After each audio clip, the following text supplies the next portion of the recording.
Hey everyone, welcome back to the Dairy Raid and another morning walk and talk. And as always, another long delayed morning walk and talk. Delayed for a number of reasons. I mean, first and foremost, obviously, is the spring is the busy season for me in terms of the day job, with the Danish football season taking place largely in the spring. But now that we are wrapping up the spring portion of the season, our senior team plays their last game here before the summer break this weekend. Team that we are currently 4-0, averaging almost 50 points a game, giving up 19 total in 4 games. So, the Dairy Raid might be gone from Madison, but it lives on here in Denmark. And so that's opening up my schedule a little bit. Obviously, at the end of spring ball, there really isn't much for me and my niche in the Badger content space to talk about. We're in official visit season, a lot of recruiting stuff. And I got to be honest, recruiting just isn't my bag. Because even from the X's and O's point of view, watching big fish in small ponds dominate against lesser competition, I can't evaluate the same way I would watching college ball. I'd much rather, to be honest, pay attention to the transfer portal than anything. But more importantly, there are way more people in the Badger content space who do way better work when it comes to recruiting. So I am going to leave that niche to them. And we're going to focus on, as we always do, the X's and O's and the players that drive those X's and O's. But it has been a long time since I put out anything. And I've been struggling to find some inspiration. That is until last week. I'm thumbing through YouTube to have something put on in the background of the office while I'm working. And I stumble across the YouTube channel of Reed Sinnott. And for the average football fan, you have no idea who that is, and why should you? He is a journeyman, third string, backup, camp arm, NFL QB, who this season is taking on the role as the starting quarterback for the Madrid Bravos of the European League of Football, kind of the successor to the NFL Europe, some of the same franchises, etc.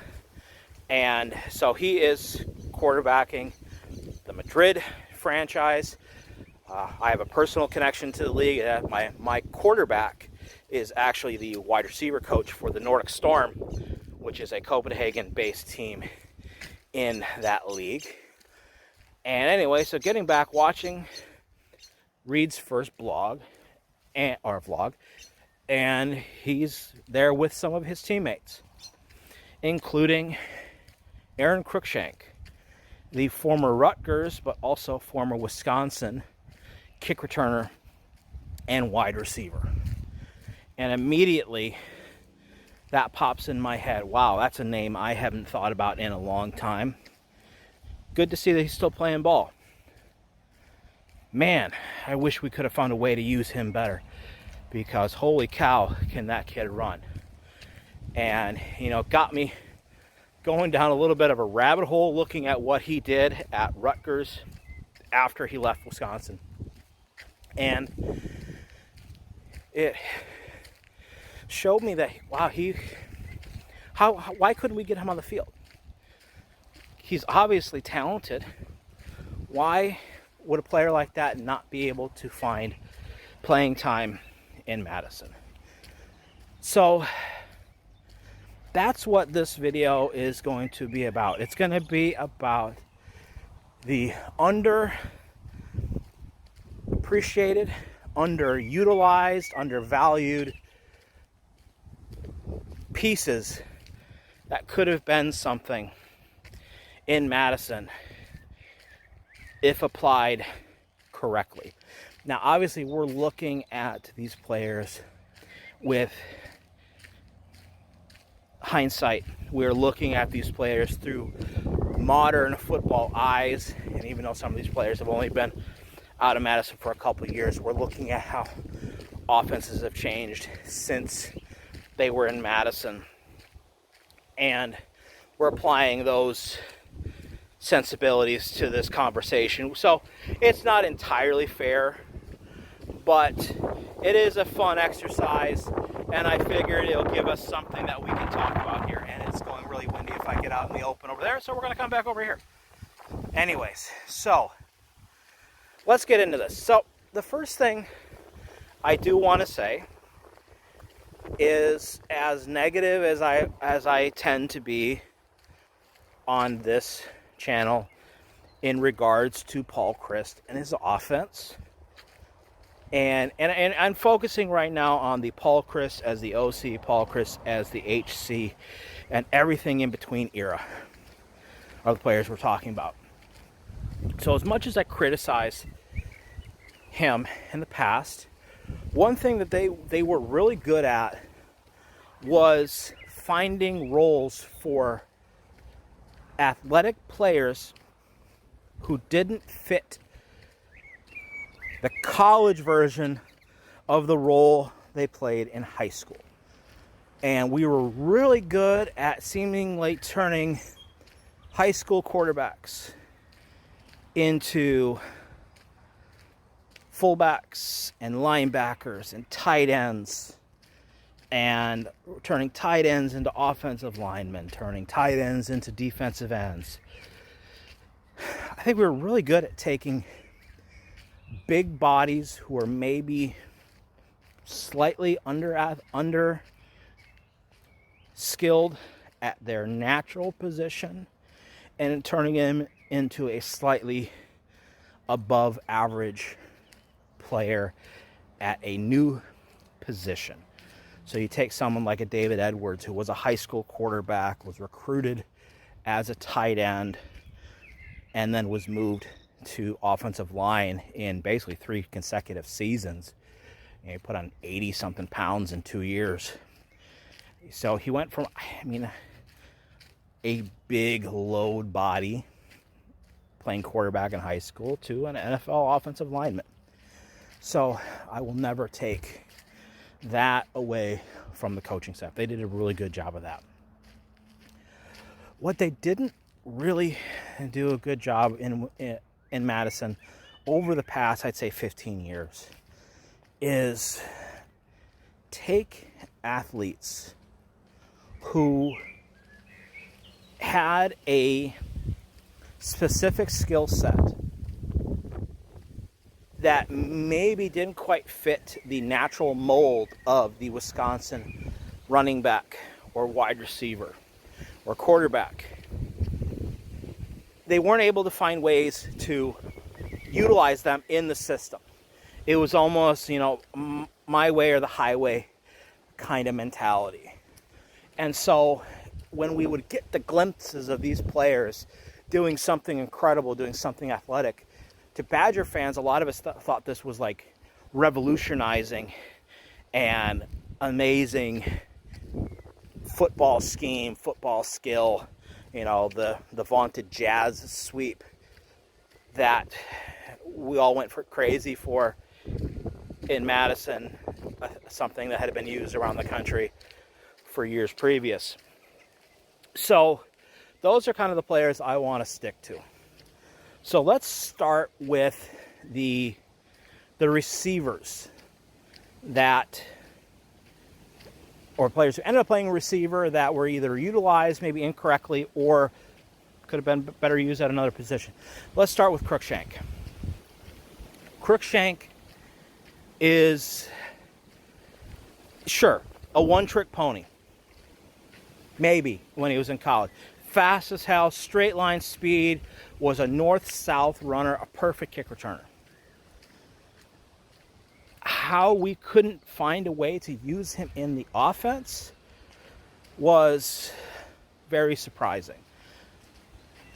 But when you look at the coaching staff's approach to the offensive scheme, it didn't surprise me. Their philosophy was basically you had to be an all-around, complete wide receiver to get playing time.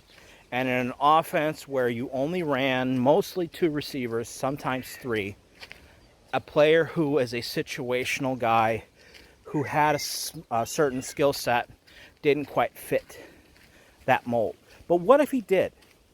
What if you brought in Crookshank and put him in the slot and have him run a seam? And then you run your tight end underneath that seam. What you're doing is you're creating high-low stress. You're creating vertical stress. Vertical stress was something that this Badgers offense never had. The vertical stress came from the running game, where you were hoping that whether it be from Melvin Gordon and Monte Ball to Jonathan Taylor to Braylon Allen, that they were going to pop one, and by popping one, you would invite more defenders into the box, and by doing so, open up things behind. They never set the top of the defense. Crookshank could have been that type of guy. Now, they use him sparingly as a jet sweeper, again, that jazz sweep, and a couple failed attempts as using him as a wildcat quarterback. To me, that just signified, I don't know what to do with this thing, so I'm just going to try something. When you take any offensive coordinator today, he's like, yeah, all right, I know what I'm going to do with that kid. I'm going to put him on the backside and run him out of post and run double post. If anything, he's going to be able to pull defenders with him. We'll be able to get the ball underneath. And in modern football today, excuse me, bug, kind of players don't sit on the bench. So it would have been nice to see, especially in an era where it seemed like as soon as good defenses figured out how to stop Jonathan Taylor, and not a lot of them did it, that we couldn't do anything because we never established the top of the defense, and we never forced the defense to play from top down. We allowed them to play from bottom up, and we couldn't beat them over the top when we needed to. Our route tree was very limited back then as well. So all that speed, and they used him just as a kick returner, just as a punt returner, and occasional jet sweep.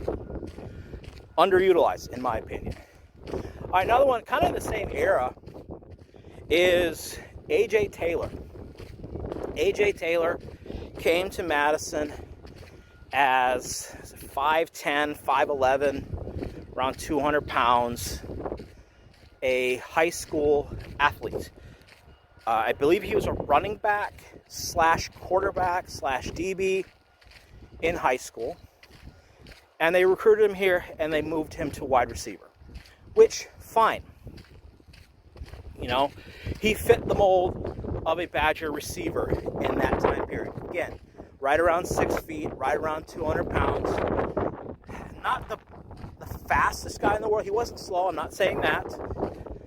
Not the shiftiest guy in the world.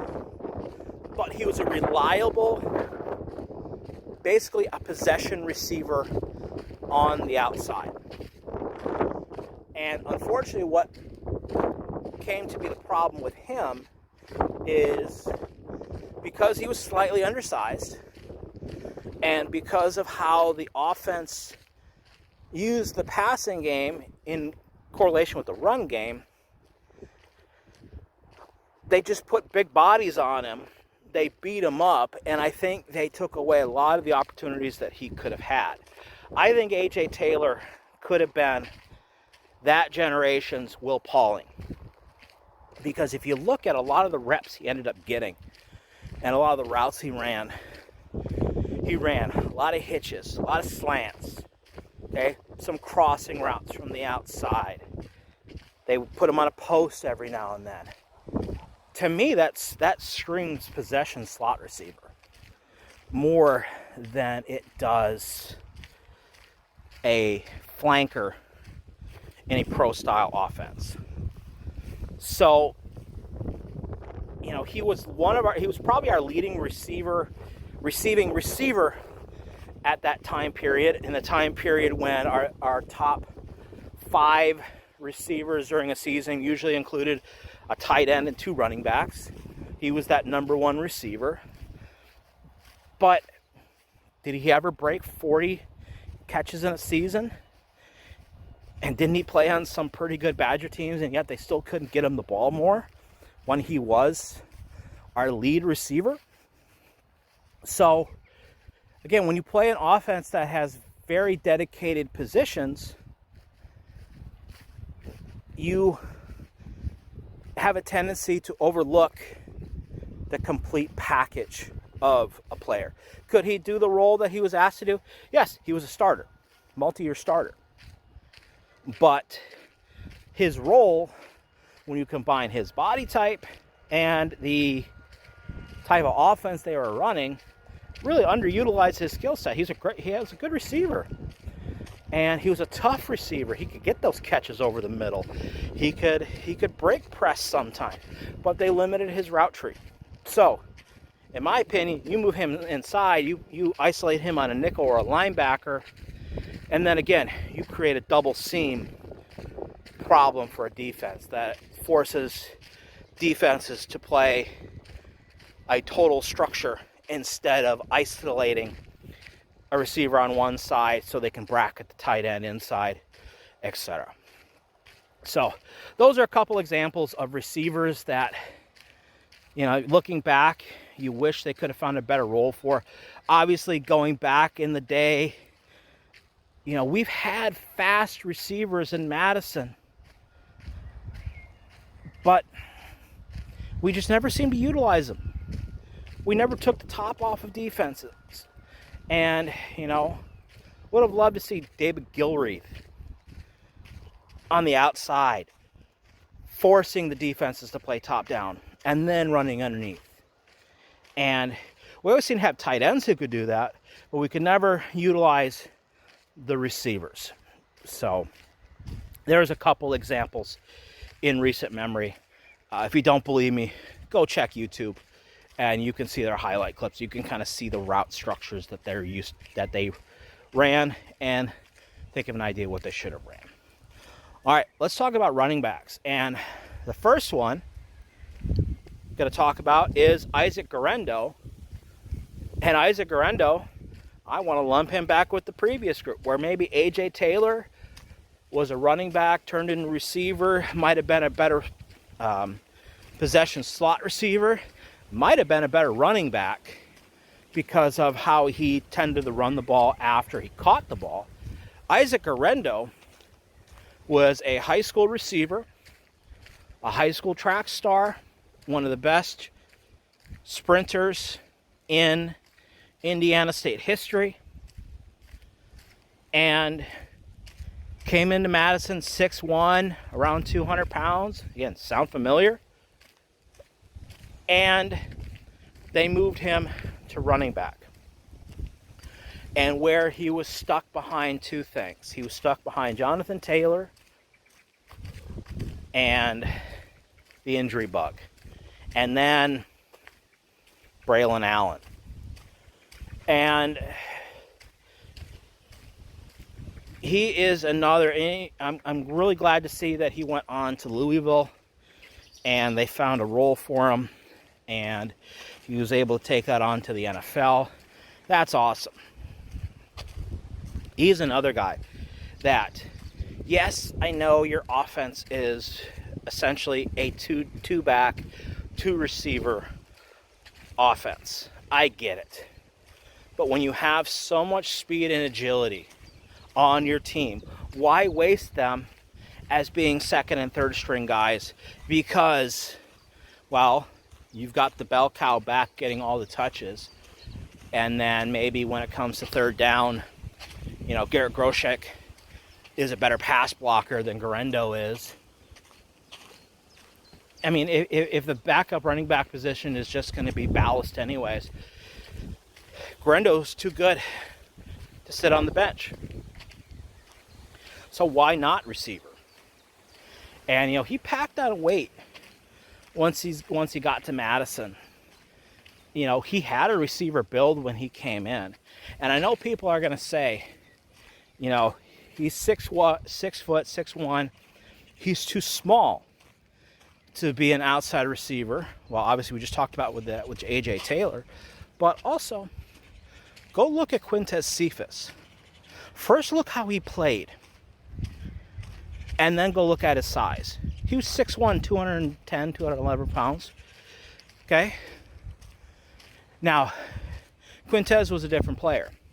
He was a possession guy. He was a possession guy with long strides who, after he caught the ball, he could turn a catch into big yards. Guarendo, I think, would have been that counterpart. You put him, he would have lived in the slot. He could have been this offense's or that offense's Trechka Kahuna. AJ Taylor could have been their Will Pauling. He could have been their Trechka Kahuna.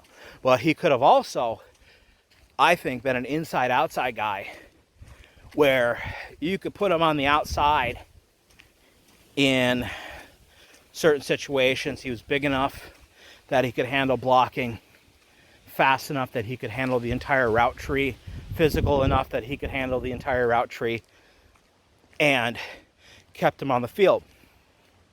But again, one of the biggest failings, I think, of the previous regimes in general, and this goes back all the way back to Bielema, if not farther, is the unwillingness to rely on young talent when talent wasn't complete.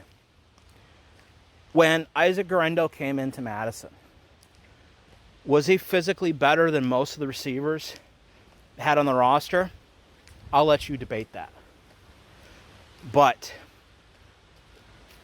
was he athletic enough and skilled enough that he should have gotten on the field sooner rather than later? Yes. Instead of just being a garbage time backup for 2 years, 3 years, gets chances to touch the ball, he takes it to the house type of guy. Got to find ways to get those guys on the field. And I struggle to find justifications when stuff like that happens. I mean, I remember back during 2020, the COVID year, where we had our established outside receivers, Danny Davis, etc. But when they get hurt, the coaching staff didn't put in the young guys. What'd they do? They brought in an extra running back. They brought in an extra tight end. And we're going to go back this way. So they just got bigger. They got safer. They tucked their head into their shell, and they turtled up. That is where, in a situation like that, where why not go big? Why not get these athletes on the field? You're already moving a guy in Braylon Allen, who was supposed to be a linebacker, to running back because you were short on running backs anyways. As soon as he established himself as your prototypical Wisconsin back, any back behind him with a different skill set wasn't going to get much playing time. And that proved to be true. So, yeah, Isaac Guarendo, another guy. Again, I get it. We were a two-back offense. But you can still find ways to get athletes on the field. And they should have with him. All right, last guy that I want to talk about. And I know I will catch crap for this, because I have championed this player since he was recruited. And I was hoping he was going to be the next great Wisconsin QB because he was different. And they were going to find a way to use him. And it never happened. And that was Tanner McAvoy. Okay, so let's start here. Tanner McAvoy was not a pro-style QB. And when I looked at the offenses that Gary Anderson's OC, Matt Wells, used at Utah State with Chucky Keaton, I thought that Tanner McAvoy would have been a perfect fit for that kind of, again, power spread offense, the transition that you would want to see between the pro style to a modern college offense. He certainly would have been an improvement over Joel Stave at the time. And, well, two things happened. One, he got hurt. He broke his wrist in camp that year, his first year, 2013. So they let him play safety because at least that staff recognized he's too good an athlete. If he can play something, we might as well get some use for him. And when you have a 6'5" safety sitting over the middle, he actually turned out to be a pretty good one. That might have been the first mistake, was letting him go back to quarterback. Because, heck, at that size, he could have been a real matchup problem as a Travis Beckham, Lance Kendrick style tight end or a truly big wide receiver. But they recruited him as a quarterback. They wanted him to play quarterback. And what ended up happening is, I don't know why, but Andy Ludwig just ran the same old Wisconsin offense that they've always ran. An offense that he did not fit. And so it wasn't a shock when it didn't work out the way that they had expected. He would have been way more comfortable running zone read, running the early proto RPO style system, bring the tempo up a little bit, and I think it would have worked well. Imagine during that record-setting year of Melvin Gordon, if everybody in the stadium didn't know on a particular play that Melvin Gordon was going to get the football. What if there was even a 1% chance that on a run play someone else other than him was going to get the ball? Now, turn that into a 6'5" tight end with wide receiver speed playing quarterback, and you have a potent 1-2 punch. But they decided that wasn't what they were going to use him for. They tried him as a traditional quarterback. It did not work. They benched him, and the season is history. And then for his senior year, they moved him back to safety. They would use him as a wildcat quarterback in 2015. And the funny thing is, in situations like that, where again, Chris wasn't very solid at running zone read type concepts, but they bring him in to do it anyways. Everyone in the stadium knew he was going to do it, and he still rushed for 500 plus yards and a bunch of touchdowns. So imagine if they would have built an offense around it instead of just using him as a gadget guy. I think he's too good to have been used as a gadget guy. But I mean, seriously,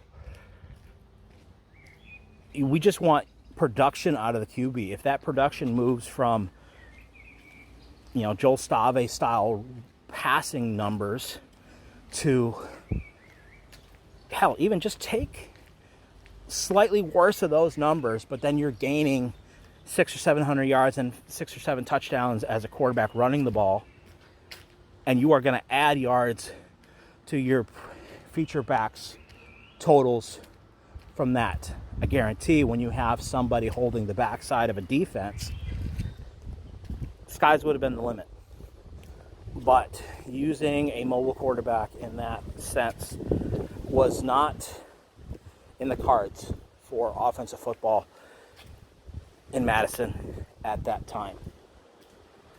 And it's a shame because he was lightning with the ball in his hands. And in an offense where we basically only had one bell cow player. It would have been nice to have some kind of balance, other than throwing an occasional seam to a tight end, etc. So yeah, that's my thoughts on Tanner McAvoy. So, all things being considered, in the time period that I just talked about, we had some of the best offenses in Wisconsin history. When you have a feature player that you can build the entire offense around, it's not hard to have good offenses. And again, the string of running backs that they had, from John Clay to Monte Ball, James White, Melvin Gordon, Jonathan Taylor, and to a lesser extent Braylon Allen. Schools don't get that very often, and especially when they didn't have the other half of the coin to balance things. But if they utilize the players that I mentioned here, I'm not going to say better, I'm going to say differently, and where we would actually use their skill sets to add some flavor to the offense, not change the offense, add some more flavor, add some more dynamics in an offense that had no dynamics. It just had running back. I think those good offenses back then would have been great offenses. I think those are the type of offenses that would have hung with the teams in that era that we never could seem to beat. The Ohio States, the Penn States, etc. The Oregons when we played them in bowl games. The list could go on. So, again, as a spread air raid coach, that's how I see offense. Might be different, but that is what it is. All right. So I think we're going to call it there. We're almost home. And not quite sure what we're going to be doing area raid wise here up until fall camp. But if anything comes up where I can actually break down some film, some scheme, some X's and O's, and the players who execute them, I'll certainly be here to do it. Until then, thank you for watching, and we'll see you then.